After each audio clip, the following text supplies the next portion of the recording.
Hello everyone, welcome back. इस video में हम विलियम शेक्सपियर की सोनेट 1 डिस्कस करेंगे।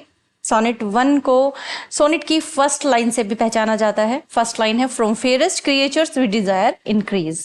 तो स्टार्ट करते हैं सोनेट को लाइन बाय लाइन एक्सप्लेनेशन में। सबसे पहले मैं आपको बताना चाहूंगी कि ये जो सोनेट है ना, इसका बेस क्या है, या आप कहिए कि ये कौन से थीम पर बेस्ड है ना।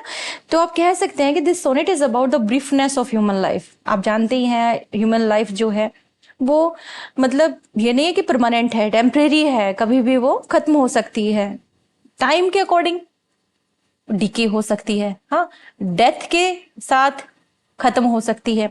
यही चीज वो बताने की कोशिश कर रहा है। बट एक चीज है जिसकी वजह से अगर कोई इंसान अपने आप को जिंदा रख सकता है तो वो क्या है, उसे आज हम इस सोनेट में डिस्कस करेंगे शेक्सपियर के अकॉर्डिंग। यानी शेक्सपियर ने जो ये सोनेट है ये लिखी है तो वो ये बताना चाह रहे हैं कि जिसको ये डेडिकेट कर रहे हैं, जिस लव वन की बात कर रहे हैं, उसकी ब्यूटी को वो हमेशा के लिए रखना चाहते हैं दुनिया में। तो उसे सलाह दे रहे हैं, एडवाइस दे रहे हैं कि आप रिप्रोडक्शन के थ्रू, ओके, यानी अपने बच्चे पैदा करके अपने बच्चे इस दुनिया में अपने पीछे छोड़ के आप अपनी ब्यूटी को यहाँ पर रिमेन रख सकते हैं, सस्टेन रख सकते हैं।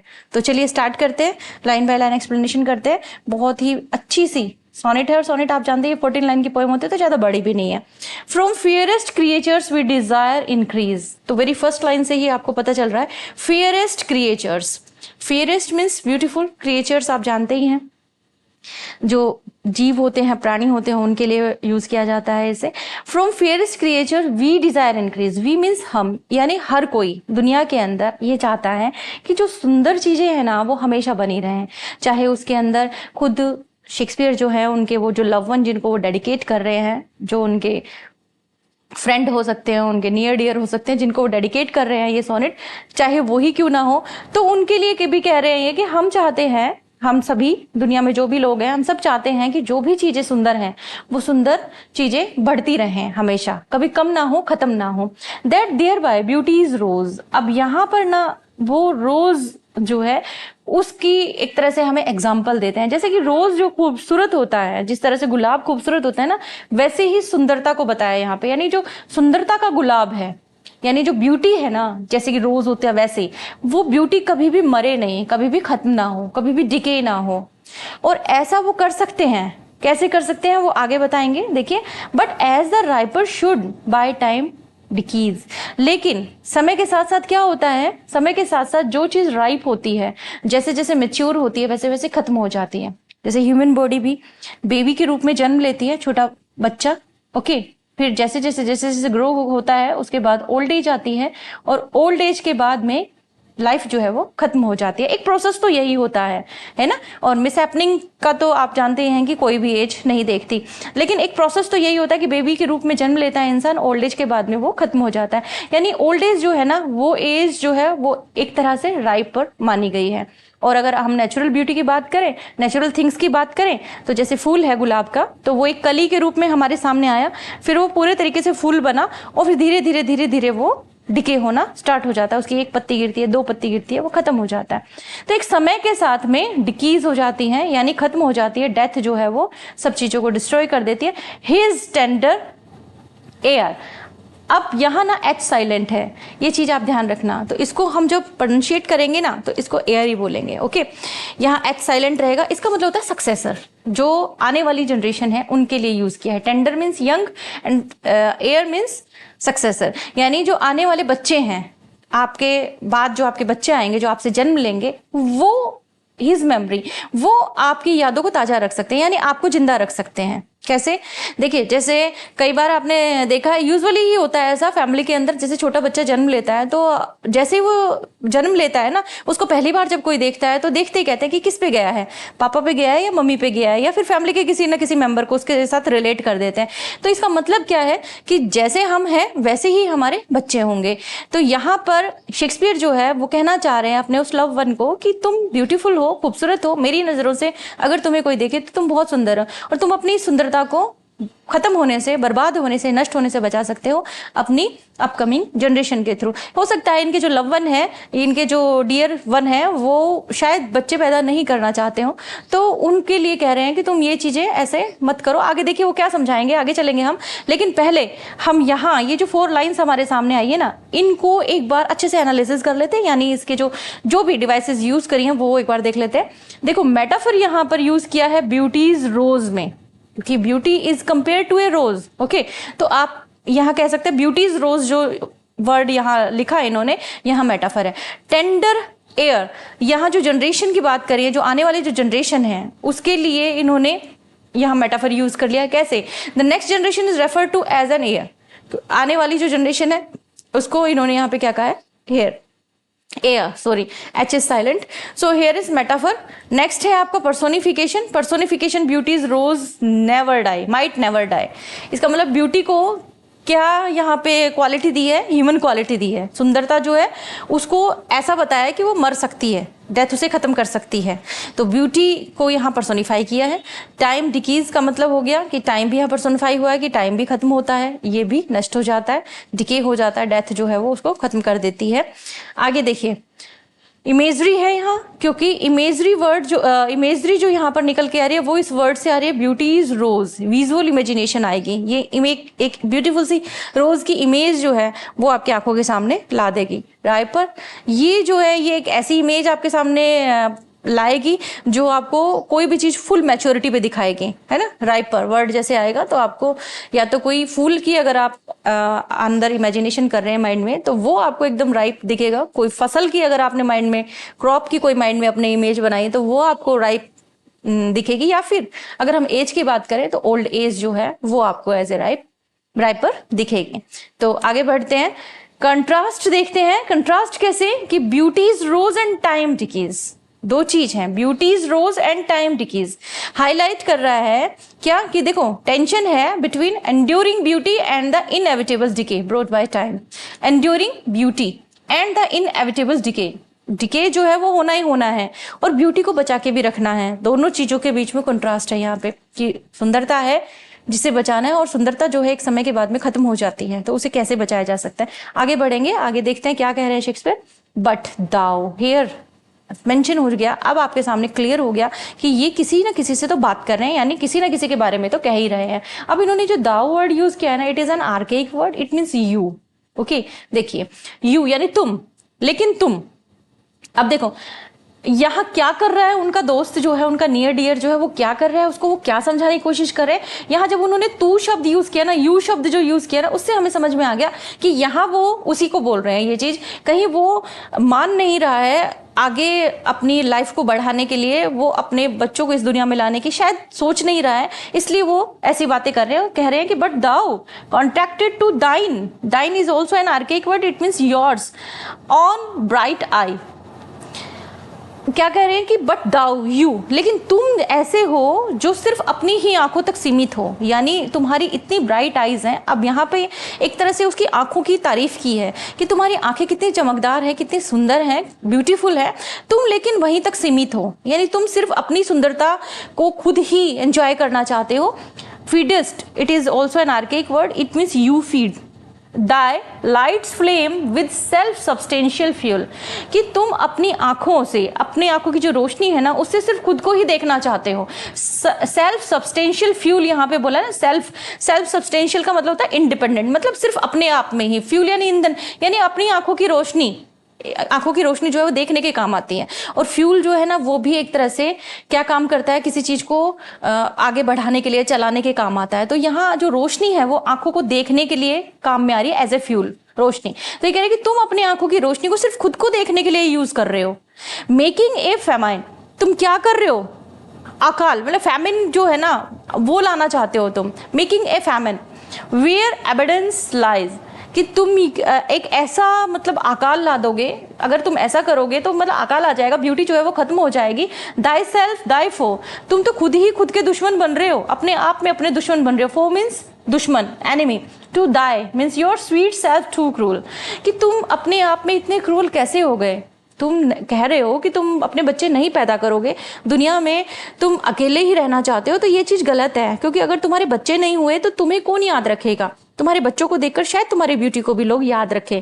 तो तुम ऐसा डिसीजन मत लो कि तुम्हें अब बच्चे पैदा नहीं करने हैं, क्योंकि अगर तुम्हारे बच्चे इस दुनिया में नहीं आएंगे तो तुम्हारा नाम मिट जाएगा। कहा नहीं जाता है, जैसे अभी अपने इंडियन कॉन्टेक्स्ट में तो क्या करते हैं कि अब तो काफी कुछ सुधर गया है, सोच बहुत बदल गई है लोगों की। नहीं तो पहले कहा करते थे कि बेटा नहीं है, बेटा है तो वो आगे नाम बढ़ाएगा, नाम चलाएगा, है ना। तो यहाँ लेकिन वो क्या कहना चाहते हैं, वो ये कहना चाहते हैं कि अगर तुम्हारा बच्चा हुआ ही नहीं, बेटा बेटी जो भी है, अगर हुआ ही नहीं तो तुम्हें कौन याद रखेगा? भाई उसे देखकर ही तुम्हें याद रखेंगे, बोलेंगे कि भाई ये उसका बेटा है या उसकी बेटी है। तो ये कह रहे हैं कि तुम ये जो डिसीजन लिए हो ना, ये डिसीजन गलत है। इसका मतलब तो तुम खुद के अंदर ही सीमित रहना चाहते हो, सिर्फ अपनी ब्यूटी को अपने आप एंजॉय करना चाहते हो। और तुम इस दुनिया से, अगर तुम्हारी जैसी सोच के और सभी हो जाएंगे तो तुम इस दुनिया के अंदर ब्यूटी का तो अकाल ला दोगे। यानी तुम कितने खूबसूरत हो, अपनी खूबसूरती को सस्टेन रखो, रिटेन रखो, और वो ऐसे ही रिटेन रह सकती, क्योंकि समय के साथ डेथ आएगी और तुम्हें तो खत्म कर देगी, लेकिन जो तुम्हारी आने वाली जनरेशन है उनके थ्रू तुम याद करे जाओगे। तो ये एक और क्वाड्रेंट अपना कंप्लीट हो गया। अब अभी आगे बढ़ते हैं पोएटिक डिवाइस की तरफ। Okay, here is also metaphor. Metaphor कैसे है देखिए, कॉन्ट्रैक्टेड टू दाइन ओन ब्राइट आइज। यहाँ पे यंग मैन है ना, जो उसको बताया है, उसे मेटाफोरिकली बाउंड और मैरिड की टू हिज ओन ब्यूटी, कि तुम सिर्फ अपनी ब्यूटी के साथ में ही रहना चाहते हो, एम्फेसाइजिंग हिज नार्सिसिज्म, कि इतना कॉन्ट्रैक्टेड टू दाइन ओन ब्राइट आइज, ये इसलिए यूज किया है कि ये कह रहे हैं कि तुम सिर्फ अपने आप से ही सीमित रहना चाहते हो। तो यहाँ पे एज ए मेटाफर इसको यूज किया है। Feedest thy lights flame with self substantial fuel, same है यहाँ भी वही कि अपनी ब्यूटी को वो एंजॉय करना चाहता है और मतलब बाकी और चीजों के बारे में नहीं सोच रहा है। तो ये दोनों की दोनों जो लाइंस यहाँ यूज हुई हैं एज अ मेटाफर यूज हुई है। आगे देखिए, इमेजरी है। इमेजरी कैसे, ब्राइट आई, ब्राइट आईज यहाँ पे यूज किया है। यहाँ विजुअल इमेजरी आती है, हाईलाइट करती है यंग मैन की ब्यूटी को, है ना। मैंने आपको जैसे बताया कि यंग मैन की जो आंखें हैं वो बहुत चमकीली हैं, बहुत सुंदर हैं। तो ये ब्राइट आईज जो है वो एक विजुअल हमारे सामने क्रिएट कर देता है, एक इमेजिनेशन बना देता है। लाइट्स फ्लेम, ये भी एक विविड इमेज हमारे सामने लाता है एक बर्निंग फ्लेम की, जैसे आंखें चमकती हैं, जैसे आग जब चमकती है ना, जब जलती है, तो उसी तरीके से इनर ब्यूटी यहाँ पर दिखा रहा है। नेक्स्ट है पैराडॉक्स। हाउ, देखिए, मेकिंग अ, यहां पर आप देखिए, मतलब फैमिन जो वर्ड यूज किया है इसका मतलब होता है अकाल पड़ जाना, बहुत बुरी तरीके से, मतलब एक तरह सूखा पड़ गया या भुखमरी छा गई, that is called famine. Where abundance lies, this paradox highlights the contradiction of causing scarcity, यानी एक तरफ तो बात की गई है फैमिन की, डिस्पाइट हैविंग प्लेंटी, यानी देखो प्रचुर मात्रा में ब्यूटी है, अबंडेंस, प्रचुर भरी पड़ी है ब्यूटी, प्लेंटी है, लेकिन तुम क्या ले आओगे? ऐसा करोगे तो क्या कर दोगे तुम? फैमिन, यानी अकाल ले आओगे, अगर तुम सिर्फ अपने बारे में सोचोगे तो ये चीजें ना यंग मैन की सेल्फिशनेस को शो कर रही है। अब यहाँ पर ऐसा नहीं है कि वो क्रिटिसाइज कर रहा है उसे, उसकी बुराई कर रहा है, नहीं। यहाँ पे शेक्सपियर जो है ना वो अपने उस डियर वन को सलाह दे रहे हैं, समझाना चाह रहे हैं कि तुम अपनी ब्यूटी को जिंदा रख सकते हो अगर तुम ये फैसला अपना बदल दो कि तुम अपने बच्चे पैदा नहीं करोगे। ठीक है, चलिए आगे बढ़ते हैं हम नेक्स्ट क्वाड्रेंट की तरफ। दाव, यहाँ भी दाव तो आप समझ ही गए हैं, अब तो आपको बहुत अच्छे से समझ में आ गया, शेक्सपियर को आप काफी स्टडी कर चुके हैं मेरे साथ इस चैनल पर। दाव आर्केइक वर्ड है तो बार बार बताने की जरूरत ही नहीं है। दाव that art now the words fresh ornament, कि तुम जो है ना वो दुनिया के लिए एक फ्रेश ऑर्नामेंट हो, एक ऐसा आभूषण, एक ऐसी चीज जिससे ब्यूटी बढ़ती है, यानी दुनिया की खूबसूरती तुम्हारी वजह से बढ़ रही है, तुम बहुत खूबसूरत हो। एंड ओनली हेराल्ड, यहां पर हेराल्ड का मतलब होता है to be a sign that something is going to happen soon. Okay, यानी मैसेंजर, तुम एक क्या हो? मैसेंजर की तरफ। And only herald to the, देखो गॉडी स्प्रिंग, गॉडी स्प्रिंग का मतलब तो ब्राइट स्प्रिंग, कि तुम मतलब एक वसंत की घोषणा करते हो। अगर तुम चाहो, तुम अपना डिसीजन अगर चेंज करो तो दुनिया के अंदर क्या आ सकती है? एक बहुत ही सुंदर सी बसंत ऋतु आ सकती है, मतलब सब कुछ बहुत प्यारा हो सकता है। Within thine own bud buriest thy content, within thine own bird, bird का मतलब होता है कली, छोटी सी कली, है ना।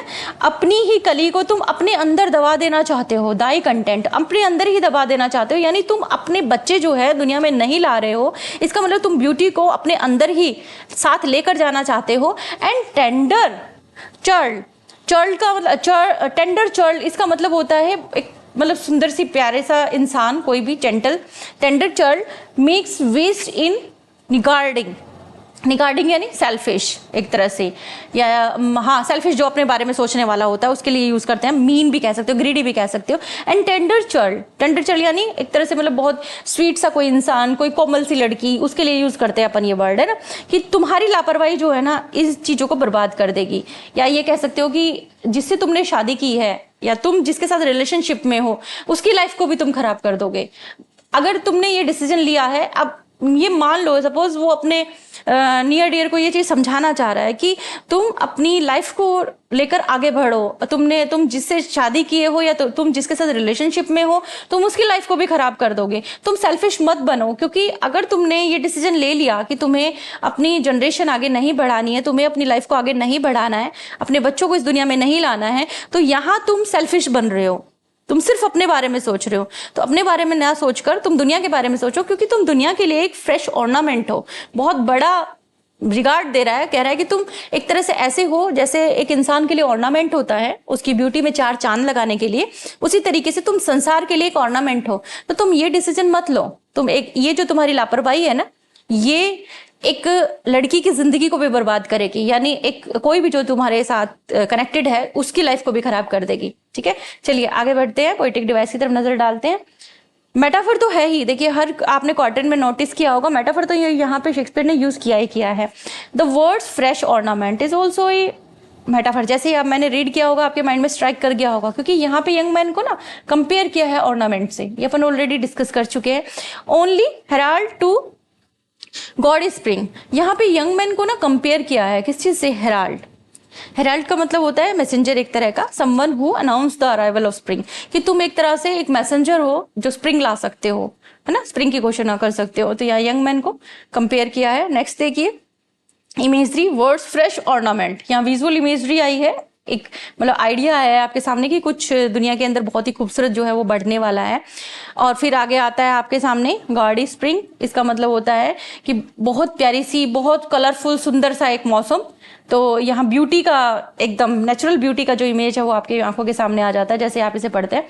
पर्सोनिफिकेशन कहाँ है देखिए, with in thine own bird बरिस्ट Dai content, यहाँ पे यंग मैन की पोटेंशियल जो है उसके बारे में बात किया है। देखिए the young man's potential and happiness are personified, यह पर्सोनिफाई किया है उसकी पोटेंशियल को, हैप्पीनेस को, as something being buried within a flower bud, कि तुम्हारे अंदर कैपेसिटी है कि तुम दुनिया के अंदर खूबसूरती जो है वो ला सकते हो। जिस तरह से एक फूल जब दुनिया में आता है तो एक बर्ड के रूप में आता है, कली के रूप में आता है, उस तरीके से वो कह रहे हैं कि तुम्हारी जो, अगर तुम खुश हो और अगर तुम चाहो तो दुनिया के अंदर खूबसूरती जो है वो बढ़ा सकते हो। नेक्स्ट और लास्ट, यानी आपकी जो सोनेट है, शेक्सपियर की जब सोनेट खत्म होती है तो एक कपलेट के साथ में होती है। तो ये जो कपलेट है ये लास्ट लाइन्स है अपनी सोनेट की, तो बहुत ध्यान से देखना, क्योंकि यहाँ पे ना एक तरह से एक टर्न आ जाता है शेक्सपियर की सोनेट के अंदर, जो टर्न आता है वो हम आगे डिस्कस करेंगे आपके साथ। पहले एक बार इसको कर लेते हैं कंप्लीट। ओके, देखिए pity the world, pity the world का मतलब हो गया कि दुनिया पर दया करो। ओके, पिटी द वर्ड, दुनिया पर दया करो, और else this glutton be, glutton का मतलब था पेटू, बहुत ज्यादा खाने वाला, यानी अपनी हक का तो खाई जाए औरों का भी खा जाए, वो ग्लूटन होता है। और एल्स दिस ग्लूटन बी, कि दुनिया पर दया करो, या क्या तुम मतलब पेटू बन रहे हो, यानी क्यों तुम संसार के अंदर जितने भी लोग हैं या संसार की जो खूबसूरती है उसको क्यों खा जाना चाहते हो, यानी क्यों तुम स्वार्थी बन रहे हो। To eat the world's due by the grave and thee, कि तुम एक दिन ग्रेव में चले जाओगे, तुम्हारी खूबसूरती भी ग्रेव में चली जाएगी। तुम दुनिया के हक को क्यों खाना चाहते हो, क्यों खाना चाहते हो? क्योंकि दुनिया का हक है तुम्हारी ब्यूटी को अपने पास रखने का, तुम ये हक उससे क्यों छीनना चाहते हो? टोटल कंक्लूजन जो है ना वो ये निकलता है कि वो ये सलाह दे रहा है अपने लव वन को कि प्लीज अपनी लाइफ में आप आगे बढ़े हो, शादी की है या रिलेशनशिप में आए हो तो अपने परिवार को आगे बढ़ाओ। ये चीज मत सोचो कि तुम्हें ही सिर्फ सिंगल रहना है, अकेले रहना है, नहीं, क्योंकि जब तुम अपनी फैमिली को आगे बढ़ाओगे ना, तुम्हारा नाम आगे बढ़ेगा, तुम्हारी पहचान आगे बढ़ेगी, और मैं यही चाहता हूँ कि तुम दुनिया में हमेशा रहो। ओके, चलिए आगे अपन भी चलते हैं, पोएटिक डिवाइस एक बार देखकर फिर आगे बढ़ते हैं। मेटाफर है दिस ग्लूटन बी में, क्योंकि यंग मैन को यहाँ पे कंपेयर किया है ग्लूटन से, बिल्कुल सिंपल सा है। To eat the world's due, Here is also metaphor because this metaphor ना suggests that by not sharing is beauty through procreation. यहाँ पे procreation की बात हुई है कुल मिला के, reproduction आप कह सकते हो, procreation आप कह सकते हो. यंग मैन जो है ना वो एक तरह से अपना ये मन बना चुका है या फिर कहीं ना कहीं ये चीज सोच बैठा है कि उसे दुनिया के अंदर अपनी जनरेशन को नहीं लेकर आना है. उसके बाद personification, the words due. Word is personified as something out a depth, है ना. यहाँ पे वर्ड को देखो पर्सोनिफाई किया है, संसार को पर्सोनिफाई किया है. वर्ड्स ड्यू यानी संसार का कुछ है हक, हाँ उस हक को खाने की कोशिश की, क्योंकि हक तो इंसानों के होते हैं ना. संसार की बात की है, ऐसा वर्ड साथ में यूज कर दिया, तो here is personification. The grave and thee, grave यहाँ पे पर्सोनिफाई कर दी, ग्रेव को पर्सोनिफाई किया कि ग्रेव के पास में एक फोर्स है, as a force that together with the young man will consume his beauty. Grave के अंदर इतनी ताकत है कि खा जाएगी उसकी ब्यूटी को. सो ग्रेव भी यहाँ पर्सोनिफाई हुआ है. बहुत बारीकी से जब आप किसी शब्द को देखते हो ना, पोएम में खासकर, तो आपको वहीं पे पोएटिक डिवाइस नजर आ जाएगी. बस उसको थोड़ा सा कॉन्सेंट्रेशन के साथ में पढ़ना होता है अच्छे तरीके से.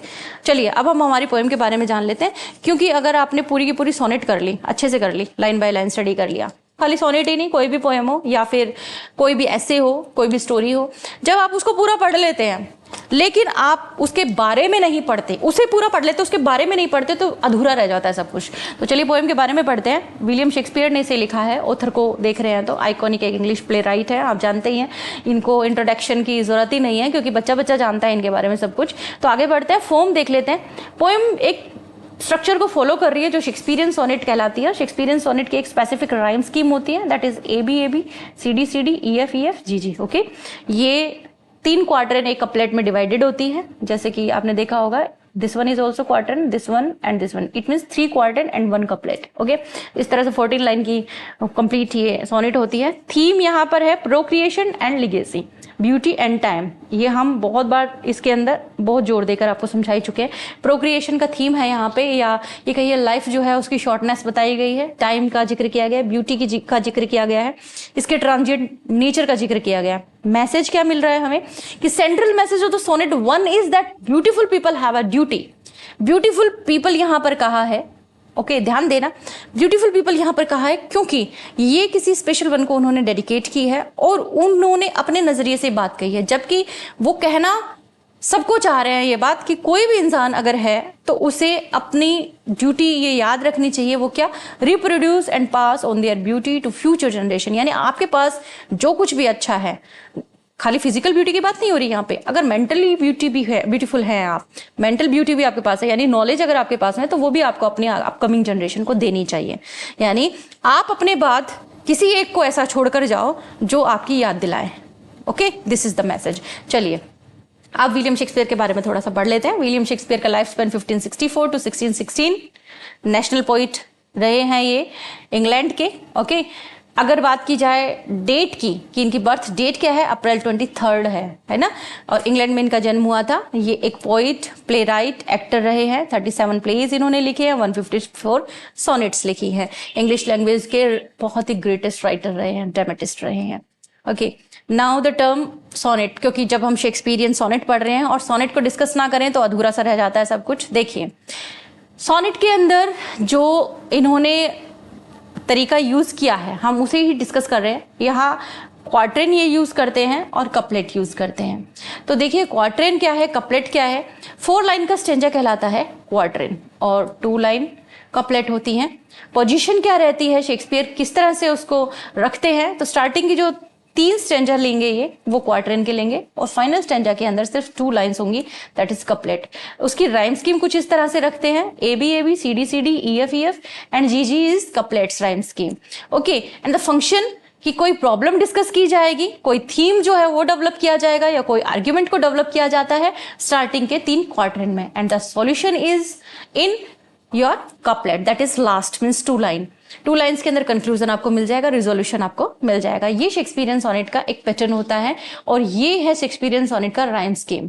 ओके, तो राइम स्कीम को निकालने के लिए आपको सिर्फ लास्ट जो आपके वर्ड है उनको सिर्फ बोलना है और साउंड के बेस पे आपको निकालना है. ऐसे ये होता है सोनेट निकालने का, राइम स्कीम निकालने का तरीका. लास्ट के जो वर्ड होते हैं ना बस उसको बोलकर हमें, जैसे increase and decrease have same sound ना, दोनों की सेम साउंड है तो सेम साउंड के लिए दोनों के लिए ए लिख दिया हमने. तो ये होता है हमारा राइम स्कीम निकालने का तरीका। तो इस तरीके से मतलब आप इसको कंप्लीट जो है कर लेते हैं। एंजार्बमेंट आप जानते ही है, यहाँ मैंने इसलिए मेंशन किया है, वहाँ पर आपको बताया नहीं था क्योंकि एंजार्बमेंट आप लोग बहुत अच्छे से जानते हैं कि लाइन जब हमारी पोएम की खत्म नहीं होती किसी फुल स्टॉप या कॉमा से, कंटिन्यू हो जाती है, तो वो एंजार्बमेंट कहलाता है। और ये भी एक तरह की पोइटिक डिवाइस होती है। तो ये ऐसी पोइटिक डिवाइस हैं जिनके लिए आपको सोचने की जरूरत नहीं होती। तो वीडियो आपको पसंद आया ना तो जल्दी से इसको लाइक कर दीजिए, शेयर जरूर करना है ताकि आपके साथ साथ और भी बच्चों को फायदा हो, और चैनल को सब्सक्राइब जरूर कर लीजिए, साथ में ऑल का बटन प्रेस कर लीजिए ताकि जैसे ही हमारा वीडियो आए आपको पता चल जाए। Thanks for watching.